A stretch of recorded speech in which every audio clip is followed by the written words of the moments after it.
Hey, how you doing? This is Kitch, and you are watching me play Factorio. In the last couple of episodes, we've been looking over circuit network stuff, and we're going to continue on in this episode. I want to take a look at some circuit things you can do whenever you actually utilize that delay that I was talking about a couple of videos ago.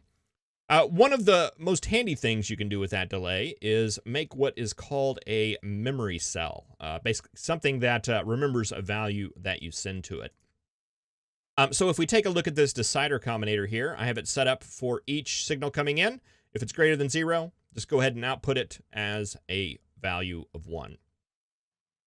On the arithmetic combinator, I have each signal coming in. We're going to add 0 to it, and then we're just going to output that. Which will work just pretty much the way we expect it. Our combinator down here, we have to set out a constant A signal. So if we look over here at the arithmetic one, we can see A1, output signal A1, which is what we would expect. And same thing on the decider combinator. We're getting in an A1 that is greater than 0, so we're sending out an output signal of A1. All right, so let's take a look at what happens if we take the output of this combinator and wire it to the input. And the same on this arithmetic one. Now, if we look over here at the arithmetic one, you'll see that number going up really, really fast. It's actually counting the ticks that come in. Every single signal that comes in is being added to it, and that's going to go up. And our decider combinator, we're getting an input of 2 right now, but that's greater than 0, so it's going to go 1. Now, the cool thing about this is we can take this wire away. Whoa, that's not what I wanted to do at all. But we can take that wire away, and it's going to actually remember the value that was in there. A equals 1 equals 64. Even though we're not hooked up to anything, it's still remembering that value, which is something that we can set out on the network or whatever. As a power switch or something like that, it's just a memory cell. It stores a value. So let's take a look at why this works. Let's head on over to the whiteboard. So at tick 0, before we've turned anything on or hooked anything up, there's nothing happening. This is just our baseline. But tick 1, when that happens, we have sent that A equals 1 out onto the green wire network right now and sent that as an input into both of our combinators. So both of our combinators at this point are receiving A equals 1 as an input, and they are not outputting anything because there is a 1 tick delay for it to go through and actually calculate that. So at the very first tick, there's absolutely nothing coming out of these guys. Now on tick 2, we have actually calculated that. So we are going to send that signal out, A equals 1, A equals 1, A plus 0, A is greater than 0. In both of these cases, it's going to be A equals 1. We're sending those out back into the red network, which is currently the hooked up output here, which just so happens to be hooked into the input of this combinator. Now remember, we still have the A equals 1 coming from our constant combinator. That one didn't go away, so currently we have an input of A equals 2 into the decider, which is A plus A, the output A plus the input A coming in from the combinator. And on the arithmetic side, we have the same thing. We have the A that's coming from the constant combinator as well as the A that's coming from the output. So A equals 2 on the input side now. All right, so let's look what happens at the next tick.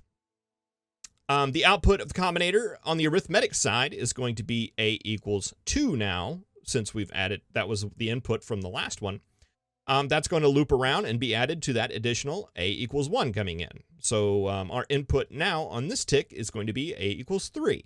Now on the decider side, it's going to stabilize at this point, since no matter what A value that comes into this, we're only going to send out A equals 1. So our input is always going to be A equals 2 from now on, which we saw earlier when we were mousing over it as time was going on. And so for the arithmetic combinator, though, as the ticks go by, it's just going to keep counting them. Tick 4, tick 5, etc. And that number is just going to keep going up. Now, when we remove the combinator from here, we're no longer getting that input. So we're no longer adding that A equals 1 input that we had coming in. We're just taking the output and looping it around to the input, and it's just going around in a big circle. It's just going all around all day. And we'll forever until we break that line. Same thing on this side. So that's kind of a little explanation of memory cells and how they work. You'll see them in a number of different builds, including the ones we're going to do right after we roll the intro.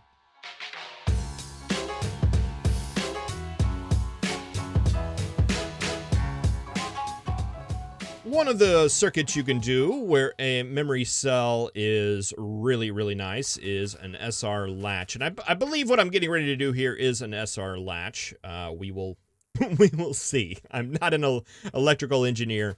I'm just a programmer, and it's some ideas that I have gathered from reading stuff on the internet. So the idea of an SR latch is to not just have a hard on-off switch, but to have a little bit of a tolerance in there. In a situation like that, where that could be helpful, is a situation like this, where you're controlling power. Let's say you're running most of your power off of solar, but you have a whole bunch of steam engines here you have from the start that you have from your starting base. You don't want to necessarily destroy those, but we can keep those as backup power. So if there's ever a big, huge draw on our solar panels, like laser turrets going off or something like that, we can kick in this guy right here in order to provide some backup power. But we don't want it running all the time because it's consuming coal, right? So we can hook this accumulator up to a power switch and basically control it with just some simple logic. We could say the accumulator here has an output signal of A. And what this A is the percentage of energy that it has stored in it. So right now you see the green bar is all the way up. Our A is 100 for 100%. And we can set something up on here that says, you know, if A is less than 50%, if this battery here is 50% drained, we want to turn on the backup power. But that may not give us exactly what we want. So let's throw a couple of beacons down here just to draw the power out. And we'll watch that A value here just slowly drain out. And boom, we're less than 50%. Oh, we wanted A less than 50. There we go. We're going to bump get that power now. But when we get to 50%, it's going to go nuts. And the reason why it goes nuts is that it's basically what this switch is doing. If we look at it here, it's just turning off and on really quick because it's bouncing. As soon as it goes on, it goes above 50. As soon as it turns off, it gets drained below. And it just gets into this state where it just goes nuts. And we don't want that. We don't want that behavior at all. So let's go ahead and cancel these out and find a little different way to do that. All right, so we're going to throw in a couple of decider combinators down here. And we want to set our tolerance levels on these guys. So let's go ahead and feed a wire into from the accumulator. We want to read that A signal and set up some tolerance values. So let's say if A, the accumulator charge, is less than 50, we can output an S signal, which I refer to as a set signal. I'm not sure if that is correct or not, but that's what I'm going to do. Because it helps me remember things, and I need things that help me remember me. Remember. Let's see. Okay, so A is less than 50. We want to set this. We want to turn this guy on when A is less than 50. Just the same logic we had before. But we don't want to turn it back off until A is greater than like 90. So it's not hard at 50. We want to have a little bit of variation on when we turn it back on. And when that happens, I want to send an R signal, or what I call a reset signal, because that helps me remember, to basically reset the circuit over. All right, we want to feed that into a memory cell that we are going to put right here. We are going to wire both these guys into that, and we're going to wire the input to the output, just like we did there, so we make this a memory cell. And we're going to say if the S signal is greater than the R signal, we want to output the S signal.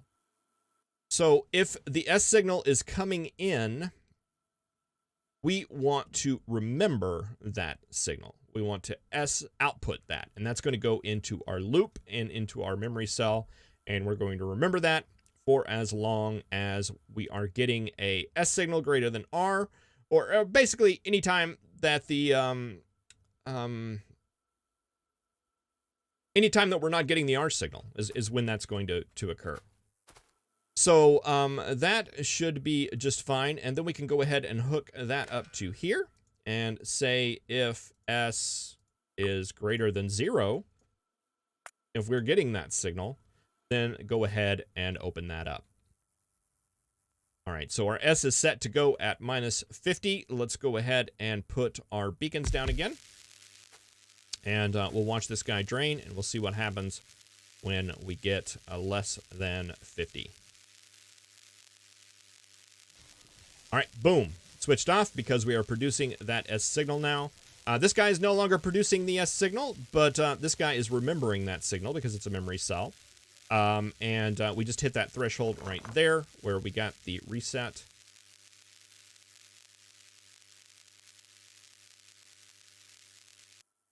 Now you can see the R signal going out on the line. We are getting that R signal, and it is inputting, or it's inputting R. It's no longer inputting S because S is no longer greater than R, and our machine is off. Go through that one more time here. We're going to go ahead and suck all that power out. We're going to not get an S signal until it gets below 50%. Bam, there's our S signal. And this guy is on. We can go ahead and turn this off now. And we'll watch that go up. When it gets to above 90, we get that R signal. And it clears out that memory cell. And the power switch opens back up. It's a pretty good little setup to anywhere where you don't want that little... You can run into that situation where you get like a back and forth and back and forth and back and forth really quick. And you don't want that. We can set up that system on it. It's not just useful for power, but power is the most immediate thought that I can have. Probably could be used in refining as well. If you're getting stabilized with like a tank, like we did in a couple of videos ago with the lubricant, if it's like a really close tolerance, you could have a situation where you have a pump just switching on and off really quick all the time because it's going below your threshold and above your threshold whenever it turns on. So maybe that kind of latch would be a little bit better solution. All right, another circuit that utilizes memory cells that we've seen in the first couple of episodes is an item counter, or an item keep tracker over. We can do that by setting up a memory cell here with an arithmetic combinator. We take each signal coming in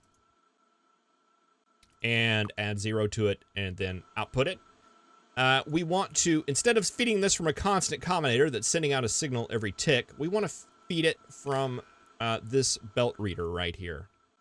We don't want to enable disable it, but for now we just want to read its belt contents. We want to send that out for a pulse, which will send out one signal into this guy for every fish that goes underneath it. So we can see we're now up to 100 fish that have passed under this belt. Anytime a fish goes under this reader, it's going to pulse out to here, and that value is going to be saved in this memory cell. So the counting part, fairly straightforward, then I also set up a contraption over here to take away the items that are taken off the belt. So let's do that here real quick. It was a very, very simple thing. You are set to read the belt contents. We are going to take the signal that comes from there, whatever it should be. We are going to multiply that by a -1 because we're taking it away. And we'll just go ahead and output that signal. And that negative that comes out, we're going to take away from this guy right here, and that will stabilize. So let's go ahead and shut that off. Let's reset this counter and hit a plus, and we'll see that the count is going to go up, and then it eventually stabilizes around 36, 34. That represents the number of fish that are in between these two belts. Now, if we wanted to, we could set this to enable disable and say, I only want you to enable whenever there's less than 10 fish on the belt. And that will send out 10 fish. And once those are taken off, it'll send out 10 more.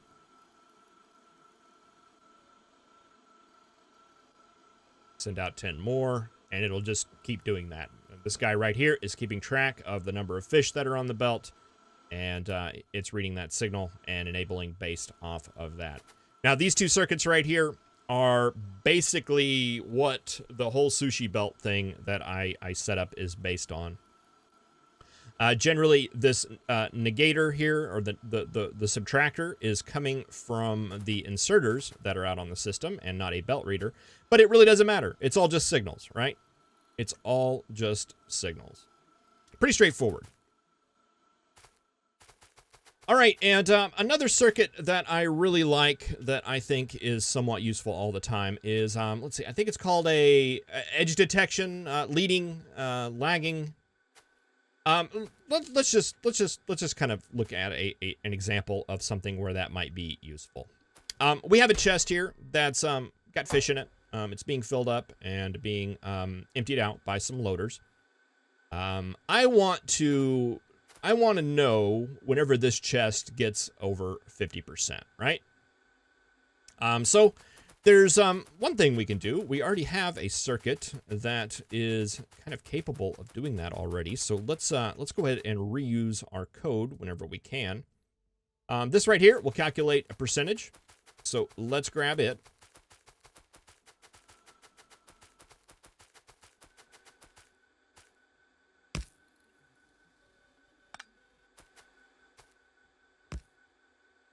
Okay, and instead of going from that box, we want to go from that box. So you should be giving us our percentage that we are full. Okay, we're at 48% right now. Is that still set right? It is. All right, so we reuse that to calculate a percentage of how full that is. And I want to say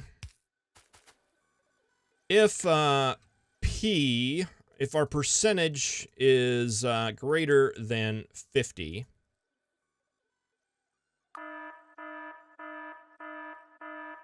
I want you to go ahead and play an alarm, right? So let's knock off the output here, and let's see how that works. 49, 50, okay, greater than 50. I got that notification, and it's still going off, and I'm on the other side of the factory, and I'm like, I got to get over here and turn off that annoying alarm. Okay, so is there a better way to do this? I think so. We want to detect whenever that P signal goes out. We want to detect if it's greater than 50. Let's go ahead and throw out a decider combinator here. And I want to say if P is greater than 50, send out a signal A for an alarm. All right, but the thing is, I don't want it going off all the time if it's over there. I just want to know exactly whenever it goes over 50. That's whenever I want to know that the alarm is going off. So I want to drain that down where it's actually less than 50. That's going to take a little bit. And we can do that with the edge detection sort of things. Is it the min-max detection? I forget. Rising, falling detection. I don't remember the name of it. But basically what it does is we want it to go off when it goes over 50%, and then we just want it to not be a thing anymore. So we can do that by taking that A signal and putting it into a combinator. We are going to multiply that, whatever comes in, we're going to multiply it by -1. We're going to negate it and send it out. And I also want to take that A signal and feed it into the back of this combinator. And I want to say if A is greater than 0, then output A. All right, so the next thing I want to do is take the output of this negator and put it on the input of this guy. And then I want to set up my speaker over here to the side and hook it up on A greater than 0. All right, let's take a look at how this behaves. Let's go ahead and turn off our fish. 48, 49, 50, 51. That's what we want. It gives us our little pop, our little, And then just for the rest of the time, it's going to leave us alone. So what's happening here is the A signal is still going out. It's still going out there, but it's not getting through this gate right here because we have this signal right here negatifying it out. We are at -1 here. We are at A equals 1 going in here, and it's just 0, right? The thing is that there is one tick that goes by where this negation operation here isn't going by, and that's that first tick whenever this condition's true and we send that A signal out. It's getting into the back of this one, so A is greater than 0, and it's also getting into the back of this one, but it hasn't had enough time to calculate and come across this one yet. There's just one tick where that happens, and that's the one that we're capturing in order to send out the signal to this programmable speaker. Pretty cool little setup. It's just that one tick. That little one tick is the one that we're actually detecting. We can do the exact same thing if we bring that across, and let's see, we want to send that out to you as well. We can do the exact same thing on the descending. Whenever this signal goes away, we're not sending that out anymore. There's going to be one extra tick where this guy is calculated and sending that negative A value. So if A is less than 0, that's our notification that we are actually lowering and going below 50%. And we can send that out on the line as well. And put on an alarm here that says, whenever L equals 1, let's play alarm 2. That big fat alarm. I really like that one. So whenever it's going down, this one will pick it up. Whenever it's going down, that one will pick it up. So let's see, what's our p-value at now? 58. Let's drain it. 55, 54, 53, 52, 51. There's our one tick right there. One tick just to send out that L signal. And whenever we turn this guy, flip it back for us so it starts filling up. 48, 49, 50, 51. We get our pop right there on that alarm. So that's a pretty cool little circuit. It's good. I use that most obviously in my in the train setup. That's the circuit I use to detect the train coming in. Because when a train comes into a station, you can read the signal of the train coming into the station. It gives it the train ID. But the problem is it spits out that train ID the whole time that train is in the station. So if you want to do that little station ding, it works out fine. The problem is that it plays the whole time that train is in the station. But with that rising falling, we can actually detect the tick that it arrives, and then shut off all the rest of it, as well as the tick that it leaves, and do that. We can also got the exact same circuit right here. It's just a little bit compacted, but it's the exact same setup. I have a couple of additional items right here. I have just a memory cell, a counter that's counting that A value. A is when it arrives, or whenever it's going up. We can add a T value because that's what comes from the train station. It's outputting T whenever there's a stop train there. And we're sending that out, and we've got all our chimes set to go off whenever they receive that A or that L value, just like we did on the alarms over there.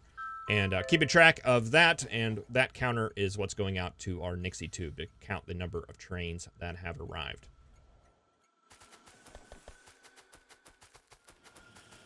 Again, taking a look over here at our counter. Same thing. It's just a memory cell and a negator that is pulling in the negatives from the inserters that are running. We are getting a count here based on belt readers as well as inserters as well, but that's coming in on the green wire. And the each signal that we have, if we look over there on the right hand side, we're getting 5 signals coming in. That makes it where we can count 5 signals. We don't need 5 combinators to keep track of that. We can do it inside one. And same thing with the outputs. We can track all of the takeaways from one combinator with that each signal coming in, as opposed to needing 5 of them. Let's see, where... I haven't used the SR Latch, I don't think, anywhere. I use that in Impractical Factorio for my power. Just counters. Just counters. It's mostly counters that we're using here. So yeah, those are some, just like basic ideas. Those are the ones that I've found the most useful. That I've actually practically used. The guy here, the requester chest, this was just more playing with the circuits just to kind of show how they work. SR Latch definitely has a good thing. The counter, something that I use all over the place. And this guy that I use to detect stuff for making really annoying noises with trains. I think this is also used in one of the station blueprints that I had as well, but I don't recall which one off the top of my head. I think I remember seeing it though. But anyway, thank you very much for watching. I hope this was helpful. I really do. I struggled a lot with the circuit network as I was starting, and I think it was just that it was the way it was being explained to me was not. I was in a different mindset or something like that. It just wasn't sinking in. But it took me a little bit of an experimentation and work on a creative world just like this in order to get some of this stuff set up, get it all figured out. I don't use as much as I probably would like to. I don't know, maybe the next episode we can do another one of those. I really enjoyed that Impractical Factorio series. Have I said that? I think I've said that before. Like a lot. But I don't know, maybe we do something like that. And I'm actually considering starting another one here really soon. I just, as I read the Friday facts when they come out, I'm not optimistic that we're getting .17 in January. I just don't think that that's going to happen. So I'm not sure. I'm eager for it. Yes, but I understand these things take time. It needs to get worked on, and don't want it rushed. That's for sure. But I don't want to just sit here and delay. So may start another series here really soon. Just something quick, maybe something fun. Maybe we do a sushi factory. I don't know. Sounds like fun. Maybe we'll try that. Well, thank you very much for watching. Really appreciate it. I'll see you in the next episode. Have a good one.